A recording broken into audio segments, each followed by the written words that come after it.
बिस्मिल्लाहिर्रहमानिर्रहीम। बच्चे, उम्मीद करती हूँ आप लोग खैरियत से होंगे।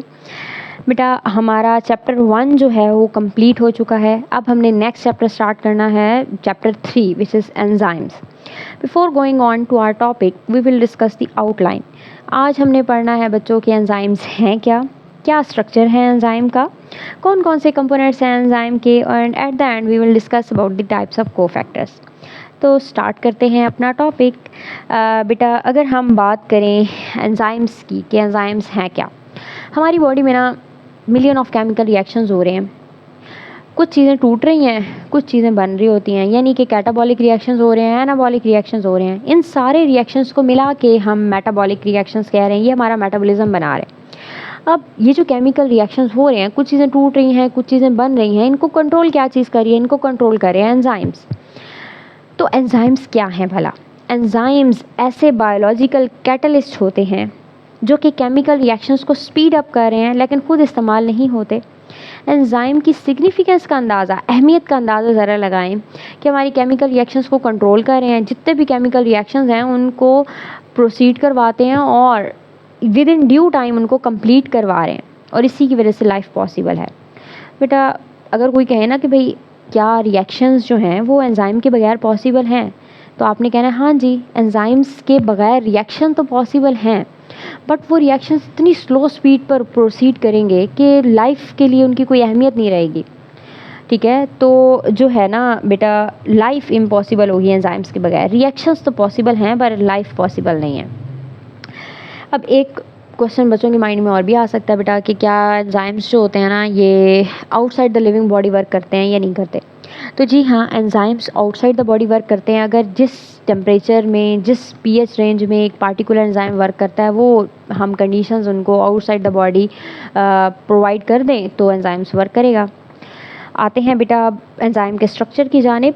एंजाइम का अगर हम स्ट्रक्चर देखें तो बेटा हम कहते हैं ना कि भाई एंजाइम, जनरली स्पीकिंग वी से कि एंजाइम्स जो हैं these are the globular proteins, यानी एंजाइम्स जो हैं इनकी अगर हम शेप की बात करें तो एंजाइम्स जो हैं बेटा ग्लोबुलर प्रोटीन्स हैं।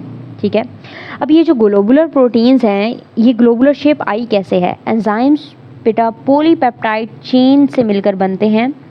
एक जो पॉलीपेप्टाइड चेन होती है इस तरह, उसमें बहुत सारे अमाइनो एसिड्स मौजूद हैं, और बहुत सारी अमाइनो एसिड्स के बाद जैसे एक तस्बीह के दाने होते हैं ना, उसके अंदर एक तस्बीह में जैसे दाने लिपटे हुए हैं, इस तरह समझ लें। वो पूरी जब ये सीधी होगी तो एक पूरी एक पॉलीपेप्टाइड चेन है, जब उसकी फोल्डिंग होगी तो वो इस तरह ग्लोबुलर शेप में आ रही है। तो ये जो है एंजाइम इस तरह ग्लोबुलर प्रोटीन्स होते हैं।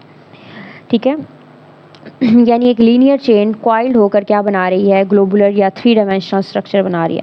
अब सारे के सारे एंजाइम्स जो होते हैं ना वो प्रोटीन इन नेचर नहीं होते। कुछ एंजाइम्स हमारे पास ऐसे भी हैं जो कि आरएनए इन नेचर हैं, और वो एंजाइम्स की कैटेगरी क्या कहलाती है? राइबोजाइम्स कहलाते हैं। यानी ऐसे एंजाइम्स जो आरएनए से मिलकर बने हैं, ख़ास तौर पे राइबोसोमल आरएनए से मिलकर बने हैं, उनको हम राइबोजाइम्स कहते हैं। अब भाई आप पूछेंगे भाई मैम इसकी कोई एग्जांपल बता दें, तो बेटा इसकी एग्जांपल आ जाती है peptidyl transferase enzyme. Peptidyl transferase enzyme ने काम क्या करना है? पेप्टाइड बॉन्ड बनाना है प्रोटीन फॉर्मेशन के दौरान। अब आप लोग देखें, थोड़ा सा रिकॉल करें, आप लोगों ने ऑर्गेनेलिस पढ़ी हैं, ऑर्गेनेलिस में आप लोगों ने पढ़ा है, राइबोसोम्स पढ़े हैं, आपने पढ़ा है कि राइबोसोम्स का क्या फंक्शन है भला, कि इसने ना प्रोटीन सिंथेसिस करवानी है। अब प्रोटीन्स आप ज़रा सोचें तो प्रोटीन्स किससे मिलकर बनते हैं भला? अमाइनो एसिड से मिलकर बनते हैं। ये हमारे पास आ गया एक राइबोसोम। इस राइबोसोम के ऊपर बहुत सारे अमाइनो एसिड्स का आपस में बॉन्ड बनाना, ये जो आपको 2 अमाइनो एसिड्स के दरमियान बॉन्ड बन रहा है, इस बॉन्ड को हम पेप्टाइड बॉन्ड कहते हैं। और इसी तरह जब ढेर सारे अमाइनो एसिड्स एक दूसरे के साथ जुड़ते जाते हैं तो एक बड़ी सी पॉलीपेप्टाइड चेन बनती है, और जब उस पॉलीपेप्टाइड चेन की प्रॉपर फोल्डिंग होती है, ग्लोबुलर शेप में आ जाएगा, तो वो एंजाइम बन जाएगा। ठीक है, तो ये जो काम करवा कौन रहा है? ये एंजाइम बन करवा रहा है। ये एंजाइम बहुत सारे अमाइनो एसिड्स को इकट्ठा जोड़ के पेप्टाइड बॉन्ड बना के पॉलीपेप्टाइड चेन बनवा रहा है। उस एंजाइम का नाम क्या है? Peptidyl transferase enzyme. Hope so बच्चों यहाँ तक क्लियर हो गए होंगे पॉइंट्स। बेटा अब आपसे एक चीज़ क्वेश्चन यहाँ पे पूछा जा सकता है कि how ribozymes are different from other enzymes. तो आप लोग सोचें और लेक्चर के एंड में आपने टीचर के साथ इसका आंसर डिस्कस करना है। ठीक है, कि कैसे राइबोजाइम्स जो हैं वो दूसरे एंजाइम से डिफरेंट हैं। अच्छा, तो बच्चे अब आते हैं हम नेक्स्ट, हमने देखने हैं एंजाइम्स के कंपोनेंट्स क्या हैं। तो एंजाइम्स जो है हमारे पास इनके मेन कंपोनेंट एक है एक्टिव साइट। आप लोगों ने बेटा अभी डिस्कस किया है हमने कि एंजाइम्स जो है ना ये क्या हैं बेटा भला। एंजाइम्स हमारे पास ग्लोबुलर प्रोटीन्स होते हैं, ठीक है, ग्लोबुलर इन शेप हैं एंजाइम्स। और ये जो एंजाइम्स की ग्लोबुलर शेप है इस तरह करके, ये अगर मैं बना रही हूँ एंजाइम की ये जो पूरी एक ग्लोबुलर स्ट्रक्चर है। अब इस ग्लोबुलर स्ट्रक्चर में हर जगह पर कोई ना कोई, हर एक स्टेप पे कोई ना कोई क्या है, अमाइनो एसिड पाया जाता है। अब ये पूरा का पूरा एंजाइम जो है ना ये कैटलिस्ट के तौर पे, या आप ये कहें कि रिएक्शंस को कैटलाइज नहीं कर रहा, रिएक्शन में हिस्सा नहीं ले रहा। एंजाइम का एक स्पेसिफिक पार्ट होता है, थोड़ा सा हिस्सा, ठीक है, और इस स्पेसिफिक पार्ट को हम क्या नाम देते हैं भला, एक्टिव साइट का हम नाम देंगे इसको। और ये जो हमारे पास एक्टिव साइट होती है यही पार्टिसिपेट करती है किसके अंदर, रिएक्शंस के अंदर पार्टिसिपेट करती है, और यहीं पर आकर सबस्ट्रेट बाइंड होता है, ठीक है। अब हमारे पास बच्चे सबस्ट्रेट क्या है भला, सबस्ट्रेट एक ऐसा मॉलिक्यूल होता है जो आकर कहाँ पे बाइंड करेगा, एंजाइम की एक्टिव साइट पर बाइंड करेगा, और जब ये आके एंजाइम की एक्टिव साइट पर बाइंड करेगा तो एंजाइम इसको क्या करेगा, प्रोडक्ट के अंदर कन्वर्ट कर देगा, ठीक है। तो बच्चे ये तो आपको मैंने थोड़ा सा जनरल ऐसे बता दिया है एक्टिव साइट का। अगर अब हम देखें हमारे पास ये जो एक्टिव साइट है ना, ये देखें ये पूरा एंजाइम का क्या है, ग्लोबुलर स्ट्रक्चर है, और ये जो स्मॉल पार्ट है, पोर्शन है एंजाइम का, इस स्मॉल पोर्शन ऑफ एंजाइम को हम क्या नाम दे रहे हैं, एक्टिव साइट का नाम दे रहे हैं। यहीं पर आकर सबस्ट्रेट ने बाइंड होना है, और यहीं पर आकर ही क्या होने हैं, सबस्ट्रेट से प्रोडक्ट बनना है।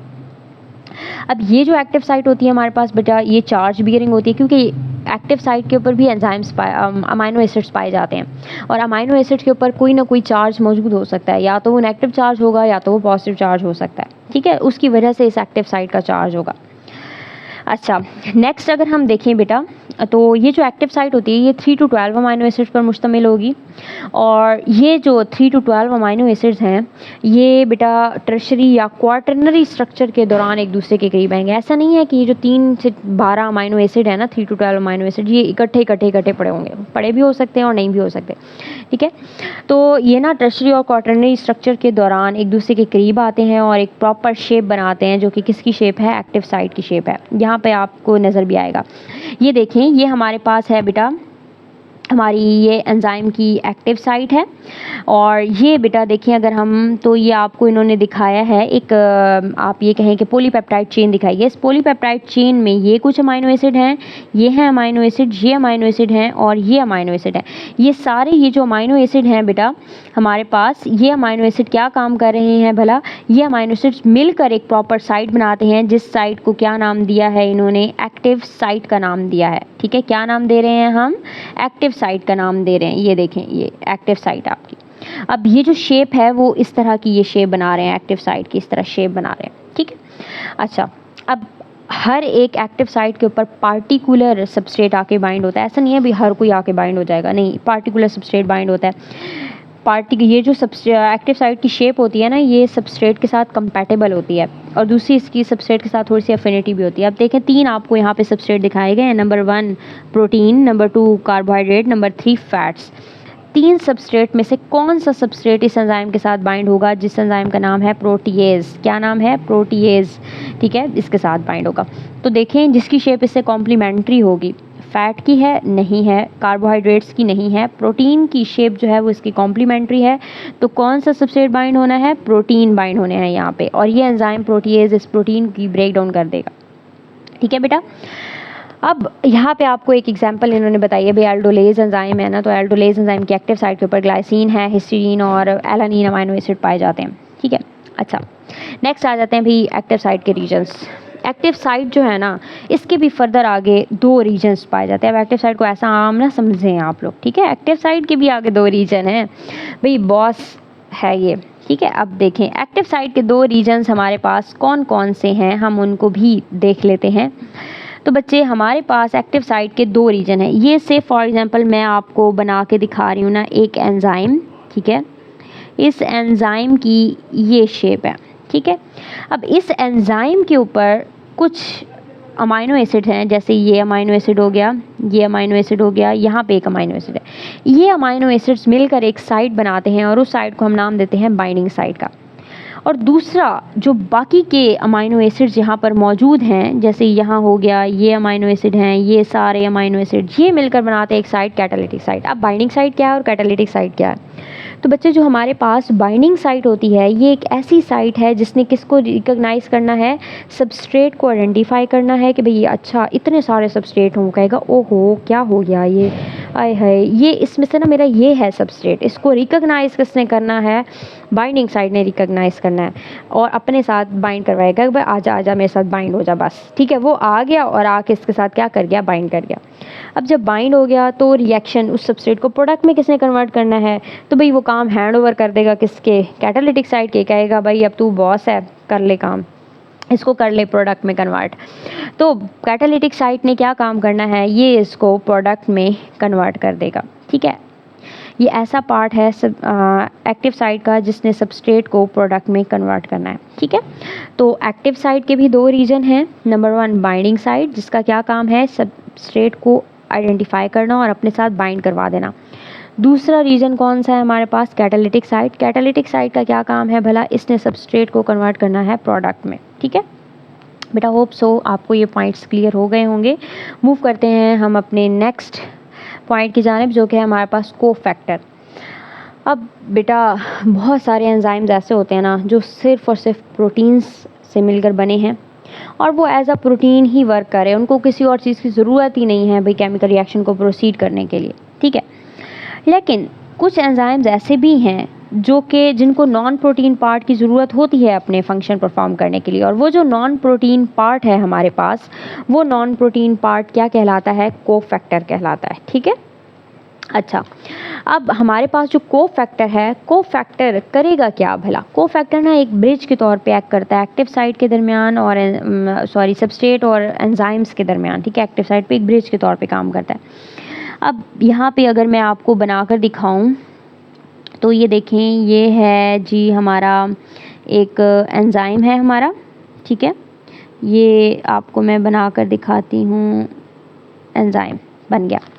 अब इस एंजाइम के ये जो कुछ पार्ट हैं, इन पार्ट के ऊपर आकर ना ये देखें, एक ये है एंजाइम का सबस्ट्रेट और ये मैं बना लेती हूँ यहाँ पर ये छोटू सा, ये क्या है हमारे पास, कोफैक्टर, ठीक है। अब जब तक सबस्ट्रेट जब आकर बाइंड कर जाएगा यहाँ पे एक्टिव साइट पे, जब तक आके कोफैक्टर बाइंड नहीं होगा, यहाँ पे अपनी जगह पे आके कोफैक्टर अटैच नहीं होता, तब तक जो है वो केमिकल रिएक्शन प्रोसीड नहीं होगा सबस्ट्रेट की बाइंडिंग के बावजूद भी। क्यों? क्योंकि ये वो एंजाइम है जिसको नॉन प्रोटीन पार्ट की ज़रूरत है अपना फंक्शन परफॉर्म करने के लिए। तो ऐसे एंजाइम्स जिनको नॉन प्रोटीन पार्ट की ज़रूरत होती है अपना फंक्शन परफॉर्म करने के लिए, उनको हम क्या नाम, उस नॉन प्रोटीन पार्ट को हम क्या नाम देंगे, कोफैक्टर का नाम देंगे, ठीक है। अच्छा, नेक्स्ट अगर हम देखें तो बेटा एक्टिव साइट की जो फाइनल शेप है ना, ये कोफैक्टर के ऊपर डिपेंड करी है। अगर मैंने अभी आपको बताया जैसे कि सबस्ट्रेट बाइंड कर भी जाए लेकिन कोफैक्टर बाइंड नहीं किया हुआ तो वो रिएक्शन प्रोसीड ही नहीं होगा, क्योंकि वो प्रॉपर शेप ही एक्टिव साइट की नहीं आएगी तो रिएक्शन ही प्रोसीड हो सकता। अब जब उस एंजाइम के साथ कोफैक्टर अटैच हो गया तो उस एंजाइम को हम क्या कहते हैं, इट इज़ होलो एंजाइम। होलो मतलब कंप्लीट एंजाइम है वो, ठीक है। और जब उसके साथ कोफैक्टर अटैच नहीं होता तो उसको हम क्या नाम देते हैं, एपो एंजाइम का नाम देते हैं। या मैं इसके लिए ना आपको एक चीज़ और बताती हूँ, आप होलो एंजाइम को ना कैटालिटिकली एक्टिव एंजाइम भी कह सकते हैं, या आप ये भी कह सकते हैं एंजाइम विद इट्स कोफैक्टर, ठीक है, या कैटालिटिकली एक्टिव एंजाइम। जबकि एपो एंजाइम जो होगा जिसके साथ कोफैक्टर अटैच नहीं है, एंजाइम विदाउट इट्स कोफैक्टर, इसको आप कैटालिटिकली इनएक्टिव एंजाइम भी कह सकते हैं, ठीक है।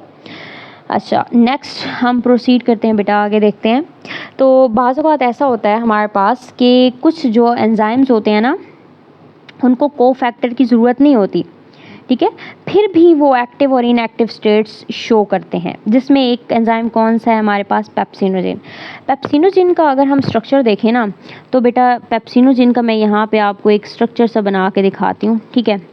ये इस स्ट्रक्चर में ये और ये इसके ऊपर छोटा सा एक फ्रैगमेंट। इस पेप्सिनोजेन एंजाइम के पास एक शॉर्ट फ्रैगमेंट होता है, पॉलीपेप्टाइड फ्रैगमेंट, छोटा सा। इस फ्रैगमेंट की प्रेजेंस में ना ये अपना एक्शन परफॉर्म नहीं कर सकता और ये इनएक्टिव रहता है, ठीक है। पेप्सिनोजेन एंजाइम जो कि आपके स्टमक के अंदर प्रोटीन की क्या कर रहा है, डाइजेशन करवा रहा है, ये इनएक्टिव फॉर्म में रिलीज होता है। और ये इनएक्टिव क्यों होता है? क्योंकि इसके स्ट्रक्चर के अंदर एक शॉर्ट क्या चीज़ पाई जाती है, पॉलीपेप्टाइड पाया जाता है, ठीक है। पॉलीपेप्टाइड चेन अटैच होती है जिसकी वजह से ये इनएक्टिव है। जैसे ही इसकी आप ये कहें बेटा कि एसिडिक इन्वायरमेंट होता है, तो एसिडिक इन्वायरमेंट की एक्सपोजर की वजह से ये जो पॉलीपेप्टाइड चेन है यहाँ पर, उसको डाइजेस्ट वो हो जाती है। और जब ये पॉलीपेप्टाइड चेन जो है ये डाइजेस्ट हो जाएगी, तो अब ये जो एंजाइम है, इस एंजाइम को हम क्या नाम देंगे भला? इस एंजाइम को हम नाम देते हैं पेप्सिन का, ठीक है। क्या कहते हैं इसको? हम पेप्सिन कह रहे हैं अब, ठीक है। और ये अब है एक्टिव। अब यहाँ पर अगर आप गौर करें तो काबिल गौर बात क्या है भला, कि इसको तो किसी किस्म का कोई नॉन प्रोटीन पार्ट चाहिए भी नहीं था, तो क्या ये हॉलो एंजाइम और एपो एंजाइम की कैटेगरी में फॉल करेगा या नहीं करेगा? तो बेटा मैंने आपको जब डेफिनेशन को मैं एक्सप्लेन करी थी, तो मैंने आपको एक बात कही थी कि हम हॉलो एंजाइम के लिए कैटालिटिकली एक्टिव एंजाइम की टर्म भी यूज़ कर सकते हैं और एपो एंजाइम के लिए कैटालिटिकली इनएक्टिव एंजाइम की टर्म भी यूज़ कर सकते हैं। तो जी हाँ, पेप्सिनोजेन जो है हमारे पास ये एपो एंजाइम है। क्यों? क्योंकि ये कैटालिटिकली इनएक्टिव है, ये अपना कैटालिटिक रिएक्शंस जो हैं या ये कैटालिटिक एक्टिविटी परफॉर्म नहीं कर सकता, ठीक है। प्रोटीन की डाइजेशन नहीं करवा सकता। और जो पेप्सिन है हमारे पास, पेप्सिन कैटालिटिकली एक्टिव एंजाइम है, ठीक है। आल्दो इसको किसी नॉन प्रोटीन पार्ट की ज़रूरत नहीं है, बट ये कैटालिटिकली एक्टिव एंजाइम है, तो इस तरह ये हम इसको हॉलो एंजाइम कह सकते हैं, ठीक है। तो दो तरह की डेफिनेशंस हैं अगर आप दोनों कैटेगरीज़ के लिहाज से देखें। अगर आप इनको ऐसे डिफाइन करते हैं कि एंजाइम विदाउट इट्स कोफैक्टर या विद इट्स कोफैक्टर, तो इसमें तो सिर्फ वो ही एंजाइम आएंगे जो कि जिनको नॉन प्रोटीन पार्ट की ज़रूरत है और उनके साथ नॉन प्रोटीन पार्ट अटैच है या नहीं है, तो ये उन स्टेट्स को डिफाइन करेगा, ठीक है। अच्छा बच्चों, तो आगे चलें अगर हम, तो कोफैक्टर्स को हम देखते हैं कि कोफैक्टर्स कितनी तरह के होते हैं, ठीक है। हमने कह तो दिया कि भाई ये नॉन प्रोटीन पार्ट हैं। जब ये नॉन प्रोटीन है तो ये किस नेचर के हैं, कैसे हैं ये, इनको हम डिस्कस करते हैं। तो बेटा कोफैक्टर जो है ये नॉन प्रोटीन पार्ट है जो कि एंजाइम की एक्टिव साइट पे जब तक अटैच नहीं होगा केमिकल रिएक्शन प्रोसीड नहीं होगा, ठीक है। ये एक एंजाइम की एक्टिव साइट और सबस्ट्रेट के दरमियान एक ब्रिज के तौर पे एक्ट कर रहे हैं। एंजाइम की एफिनिटी को बढ़ाते हैं टुवर्ड्स सबस्ट्रेट, एफिनिटी जो है ना उसको इंक्रीज़ करते हैं। अब इसकी टाइप्स हम देखें तो नंबर 1 आ जाते हैं बेटा, ब्रॉडर कैटेगरी में कोफैक्टर्स दो तरह के हैं, इनऑर्गेनिक हैं और ऑर्गेनिक कोफैक्टर्स हैं। अगर हम इनऑर्गेनिक कोफैक्टर्स की बात करें तो इसके अंदर जो कोफैक्टर्स आ जाते हैं बेटा, वो कोफैक्टर्स हैं हमारे पास, उनको हम क्या कहते हैं, एक्टिवेटर्स का नाम दे रहे हैं। क्या नाम दे रहे हैं हम इनको? एक्टिवेटर्स का नाम दे रहे हैं, ठीक है बेटा। एक्टिवेटर्स हमारे पास ऐसे कोफैक्टर हैं जो कि इनऑर्गेनिक इन नेचर हैं, मेटालिक आयंस हैं इनके अंदर आ जाते हैं, ये डिटैचेबल होते हैं, यानी जब फंक्शन परफॉर्म करना है एंजाइम ने तो ये एंजाइम के साथ बाइंड कर जाएंगे। जब एंजाइम ने अपना फंक्शन परफॉर्म कर लिया तो ये वहाँ से रिमूव हो जाएंगे। भाई अल्लाह खैर सलाह, कर लिया है काम तो ठीक है, ख़त्म हो गया काम, रिमूव हो जाएंगे। कहेंगे भाई एंजाइम को भी अपने रास्ते जाओ, मैं अपने रास्ते जाता हूँ, जब काम करना होगा तुमसे बुला लेना, मैं आ जाऊँगा, अटैच हो जाऊँगा आके तुम्हारे साथ, ठीक है। तो ये हैं एक्टिवेटर्स जो कि इनऑर्गेनिक नेचर के हैं। यहाँ पे आपको एक एग्जांपल भी दी हुई है कि ग्लूकोज और एटीपी, आप लोग अगर याद करें तो आप लोगों का ग्लाइकोलिसिस का जो स्टेप होता है, ग्लूकोज को कन्वर्ट किया जाता है ग्लूकोज 6 फॉस्फेट में, ये उस फर्स्ट स्टेप को यहाँ मेंशन किया गया। तो ग्लूकोज और एटीपी इसने कन्वर्ट होना है किसमें, ग्लूकोज 6 फॉस्फेट, और एक मॉलिक्यूल एटीपी से फॉस्फेट लेके इधर ऐड करेंगे और एडीपी बन रहा है।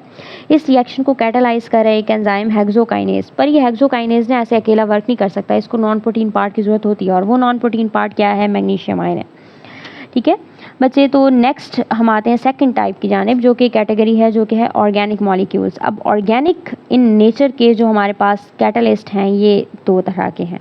नंबर 1 कोएंजाइम्स हैं और नंबर 3 हमारे पास प्रोस्थेटिक ग्रुप है। तो सबसे पहले हम देख लेते हैं कोएंजाइम्स को कि कोएंजाइम्स क्या होते हैं। बेटा अगर हम बात करें ना कोएंजाइम्स की, तो कोएंजाइम्स जो है हमारे पास, पहली बात ये डिटैचेबल होते हैं, ठीक है। अभी पीछे देखें आप तो इनऑर्गेनिक एक्टिवेटर्स आपने देखा वो भी डिटैचेबल थे, ये भी डिटैचेबल थे। चीज़ों को ना रिलेट करके या माइंड में रखा करें, ठीक है, ताकि अगर कोई क्वेश्चन आ जाए ना कंपैरिजन वाला तो आप लोगों को आसानी हो, ये ना हो कि चीज़ें निकल जाए माइंड से, ठीक है। तो बेटा ये डिटैचेबल होते हैं, पहली बात। दूसरी चीज़ कि ये तब ही आकर अटैच होते हैं एंजाइम के साथ बेटा जब सबस्ट्रेट होगा, ठीक है, एंजाइम के साथ ये तब वहाँ पे अटैच होंगे, और जब सब रिएक्शन हो जाएगा तो वहाँ से ये रिमूव हो जाते हैं।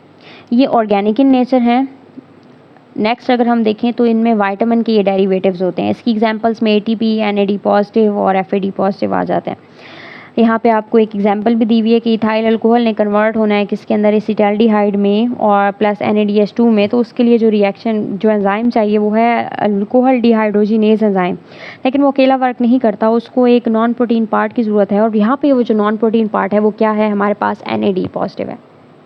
ठीक है बच्चों, उम्मीद है यहाँ तक आप लोगों का कॉन्सेप्ट क्लियर हो गए होंगे। आगे बढ़ते हैं बेटा थर्ड टाइप की जानिब। तो वो है हमारे पास थर्ड टाइप यहाँ पे प्रोस्थेटिक ग्रुप। प्रोस्थेटिक ग्रुप क्या है बेटा, अभी तक आपने वो कोफैक्टर्स देखे हैं जो कि डिटैचेबल थे, उनमें से एक ऑर्गेनिक नेचर का था, दूसरा इनऑर्गेनिक नेचर का था। ठीक है, अब हमने देखनी है तीसरी टाइप जो कि हैं तो ऑर्गेनिक इन नेचर पर बेटा वो परमानेंट अटैच होते हैं, किसका, एंजाइम का एक्टिव साइड का परमानेंट पार्ट होते हैं। ठीक है, कोवलेंट बॉन्ड के जरिए, कोवलेंट बॉन्ड जो है वो बहुत स्ट्रांग होता है। ठीक है, पहली बात ये कोवलेंटली बॉन्डेड है, नंबर 2 ये परमानेंटली अटैच होते हैं। फिर इसके बाद इसकी एग्जांपल है कि आयरन कंटेनिंग पोरफायरिन रिंग, जैसे साइटोक्रोम हमारे पास मॉलिक्यूल है जो कि रिस्पायरेशन और फोटोसिंथेसिस वगैरह में ये इन्वॉल्व हैं, साइटोक्रोम मॉलिक्यूल्स। ठीक है, तो इनका अगर हम स्ट्रक्चर देखें ना तो इनके अंदर पोरफायरिन रिंग होता है, और वो पोरफायरिन रिंग के सेंटर के अंदर क्या चीज़ है, आयरन है। ठीक है, तो ये जो आयरन कंटेनिंग पोरफायरिन रिंग है हमारे पास, ये प्रोस्थेटिक ग्रुप की एग्जांपल है। ये परमानेंटली यहाँ पर क्या रहता है, अटैच रहता है। ठीक है, अच्छा, तो यहाँ पे आपसे क्वेश्चन पूछा जा सकता है कि आप डिफरेंस बताएं, किस में आप डिफरेंस बताएं कि एक्टिवेटर और आपसे कोएंजाइम में डिफरेंस पूछा जा सकता है, या एक्टिवेटर और प्रोस्थेटिक ग्रुप में डिफरेंस पूछा जा सकता है, या कोएंजाइम और प्रोस्थेटिक ग्रुप में भी डिफरेंस पूछा जा सकता है। तो ये क्वेश्चन आप लोगों ने बेटा प्रिपेयर करने हैं, और ये जो डिफरेंसेस हैं एटलीस्ट 2 या 3 डिफरेंसेस तो आप लोग लिख के टीचर्स को सेंड कर दीजिएगा। ठीक है, ये आपका होम टास्क है। चलें बेटा, लेक्चर यहाँ पे कंप्लीट होता है। ठीक है बेटा, अल्लाह हाफिज़।